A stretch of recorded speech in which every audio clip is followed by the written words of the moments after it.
You ever wonder why so many people are obsessed with coffee? I have, and I've done a little research I'm going to share with you. My name is Mike Kennedy, Convoy Road Coffee Roasters. Wanted to get on here and share what my research has uncovered. I'm going to share some coffee facts with you, some stories, a little bit of coffee history, and let's dive into this. First coffee fact: did you know that there are 1 billion coffee drinkers in the world today?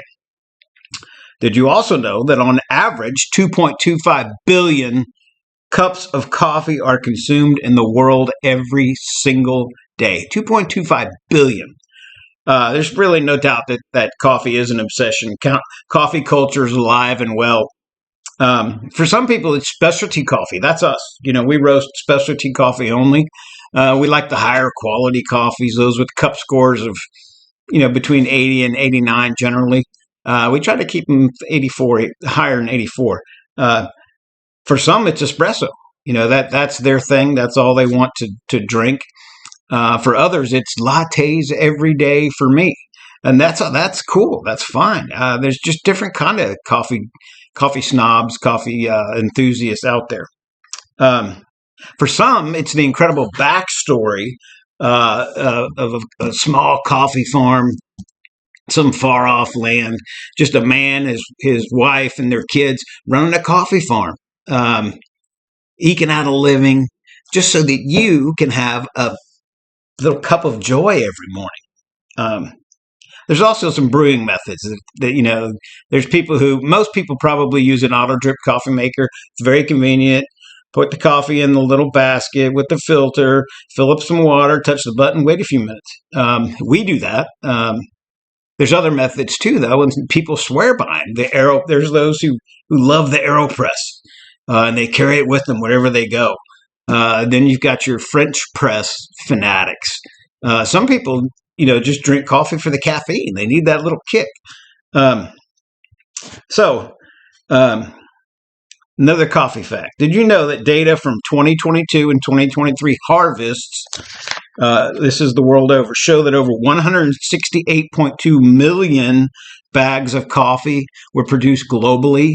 Now, these are 132 pound bags of coffee. To put that in further perspective, that's 22,202,400,000 pounds of coffee beans produced from the 2022-2023 harvest. When I was in the Army, we called coffee lifer juice. Your senior NCOs, everywhere they'd go, they had this huge travel mug full of coffee. And back then, if you'd asked me which profession I thought drank the most coffee, I would have definitely said the military. But now, after running the roastery for 4 years, it's teachers. Definitely teachers. They run on coffee. But why does it play a big part in our lives? Let's dig into a little bit of the research. It definitely provides a ritual of comfort and consistency. That's true for me. First thing in the morning, I get up, and that's the first thing I do is start the coffee. It's there for me. It's easy. I know that in the morning when I start my day, I start it with a cup of great coffee. And if the rest of my day just turns to hell, at least I started it with a great cup of coffee. And the thing is, I can go back and have another cup of great coffee anytime I want to. I'm sure it's the same for most of you too. When we first started the coffee business, here's a little funny story. First started the coffee business, we were taking orders, and a lady ordered from Salina, Ohio, which is about 25 miles from here. She ordered 2 bags. She asked me if I would deliver it to Salina, Ohio, and I said, "Yeah, how about I meet you halfway at the truck stop?" Which we did. So I put the bags in the car, drove to the truck stop. I'm waiting for her. She pulls up next to me. I get out, take the coffee bags over there. She immediately hands them to her husband, who was in the passenger seat. And this guy started hugging the bags of coffee, put his nose real close to the bags, and squeezed them, and threw his head back, got a big smile on his face. Thank you, thank you, thank you. So for some, I guess it's the aroma. I know he enjoyed drinking it because he came back and ordered more. But that aroma of coffee is just one of the best smells in the world. Side note, working in a roastery for 4 years, we've become nose blind to the smell of coffee, which is a damn shame. It really is. And we have people walk in the roastery here and they stop at the front door and just go, I'm like, what are you doing, man? I said, you don't smell that? No, we don't smell it anymore. We've gone nose blind, I guess. Anyway, coffee is a social connector too. I'm not a big coffee shop guy. I've done that, where people go and they order a coffee. It's usually a latte, frappe, something or other. I call it fluffy nut coffee. But they go to like Starbucks or Dunkin' or whatever, and they sit down, they pull out their laptop, and they drink their coffee slowly and socialize with a bunch of other people. That's fantastic. Coffee is definitely bringing people together, and it does it on a regular basis.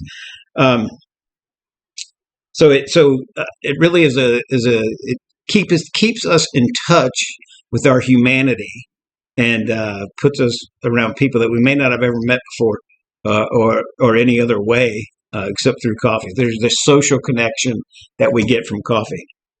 Another coffee fact: did you know that the United States ranks 5th of countries in the world for coffee consumption? 6 million of those 132-pound bags a year.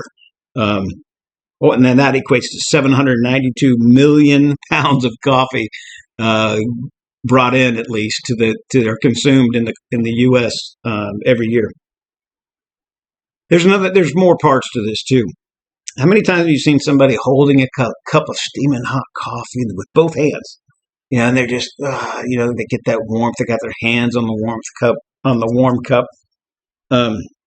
Turns out there's a psychological concept known as warmth association, where holding a warm beverage can make a person feel warmer emotionally, increasing feelings of trust and generosity toward others.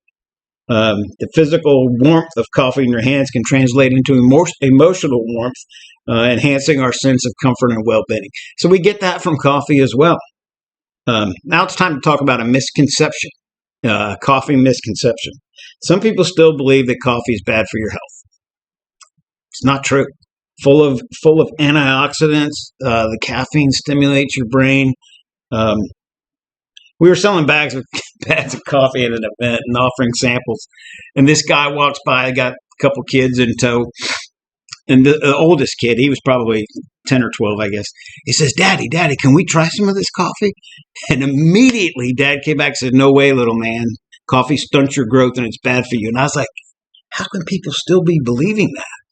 I wasn't going to call out the guy in front of his kids, but it just amazes me that people still have that misconception. We know that caffeine stimulates the release of dopamine, which is considered the feel-good neurotransmitter. It enhances mood and decreases the risk of depression, which is a good thing. And the chemical reaction plays a big part in our passionate love affair with coffee.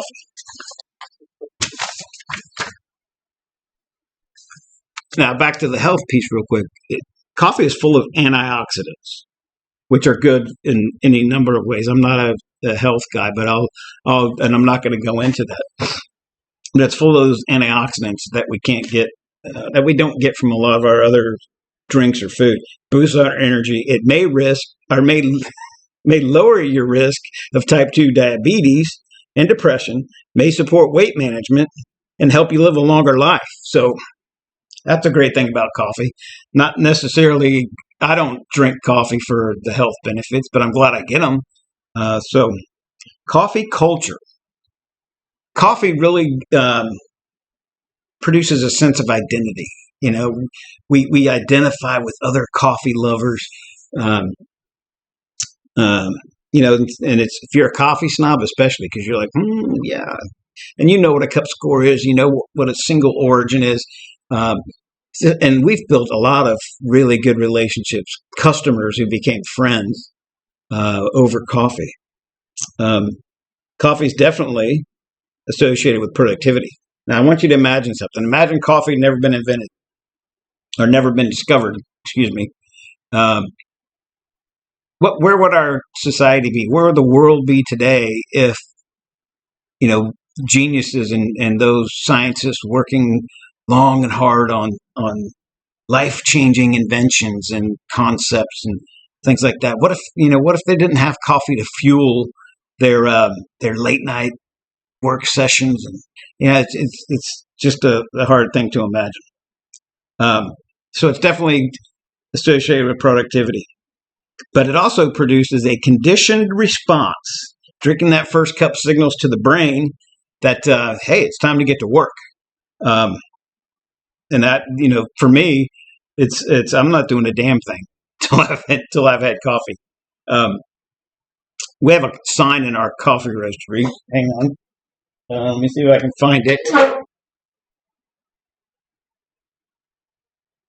Anyway, but the sign says, "But first, coffee." So whenever you undertake something, a lot of times it's I'm not doing it. I'm not doing anything till I get some coffee. Some people worry that they might be drinking too much coffee, getting too much caffeine. But I want you to know that you probably don't have anything to worry about, because it would take somebody drinking 42 cups of coffee in one sitting, one cup right after the other, for the caffeine to kill you. So if you're not doing that, I think you're safe. Now, some little bit of coffee history, and I think this is fantastic. In the 1600s, Pope Clement VIII was pressured by his advisors to actually ban coffee for Catholic Church. They called it that it was the devil's drink, and they associated strictly with Islam. And it makes sense, because Yemen was the first country that coffee was cultivated in. But Pope Clement, being a wise man, said, I'm not going to jump to conclusions. I'm going to try it first. And after trying coffee, he turned around and said, this delicious Satan's drink is so good, so delicious, it would be a shame if it was exclusive to the infidels. And he turned around and blessed coffee. Now, some people say he baptized coffee and made it, okay for the whole Catholic Church to every Catholic in the world to drink coffee without condemnation. A 2013 study found that the type of coffee you drink can indicate some psychological traits that you might not have been aware of. Latte drinkers are typically comfort seekers. Decaf drinkers are typically obsessive and controlling. Little side note, I'm not a decaf guy. We call it unleaded coffee. But some of the water processed coffees, decafs, are really good. The water process decaffeinates the coffee without adding the little chemicals aftertaste that you might get. So the Swiss or mountain water process of decaffeinated coffee is definitely the way to go.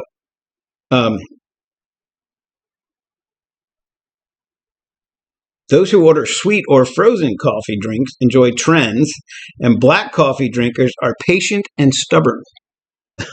But speaking of black coffee drinkers, a 2014 study conducted in Austria concluded that black coffee drinkers are more likely to be antisocial and possess psychopathic personality traits. I've got a bone to pick with this one, though.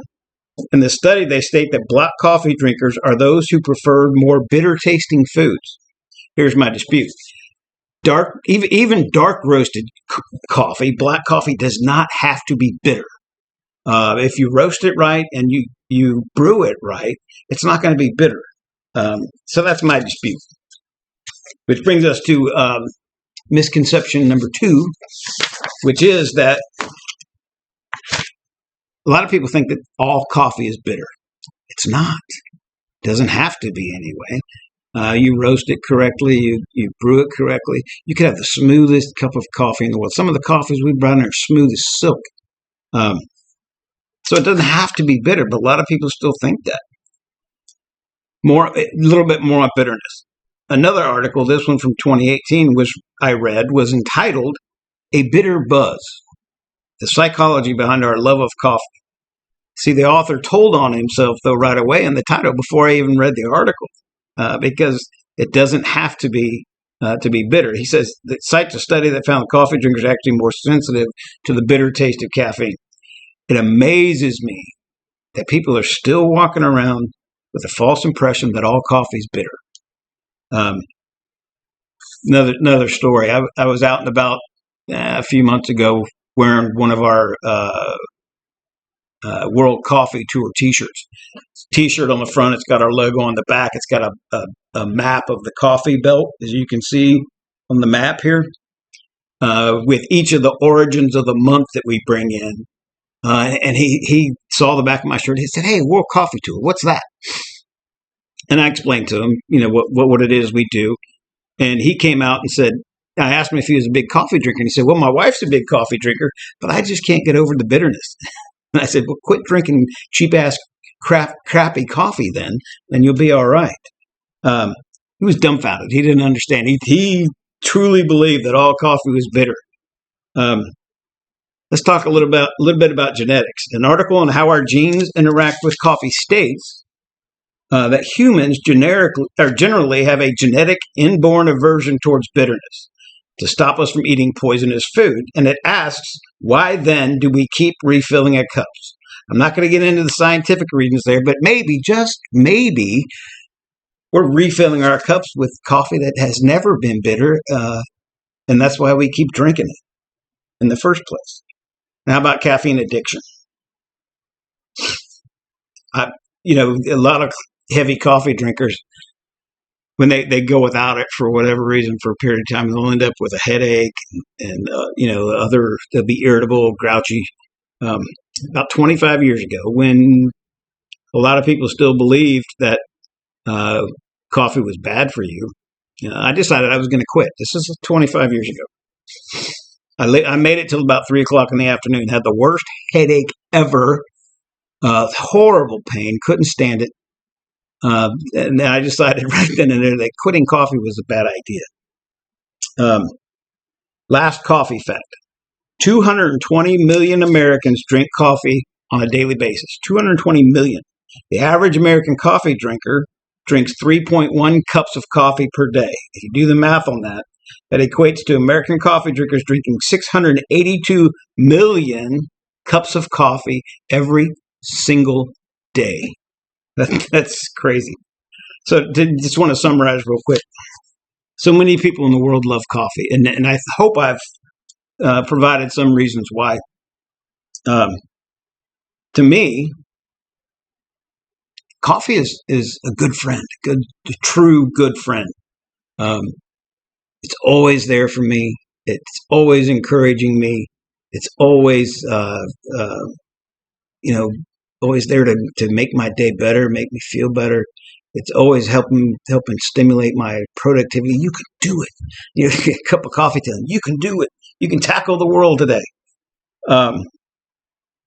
Anyway, so I just wanted to share all this with you, and I hope I provided some insight into why so many people in the world are obsessed with coffee. It's gone longer than I should have, I know. Didn't expect it to be 18 minutes. But I'd love to hear your thoughts on this. What is it about coffee for you? What is it about coffee that makes it your drink of choice? Provide some, tell me in the comments. I'd love to hear about it. And if you like this video, go ahead and hit the subscribe button because we'll be putting out more information, more good videos about coffee as we move on. Thank you.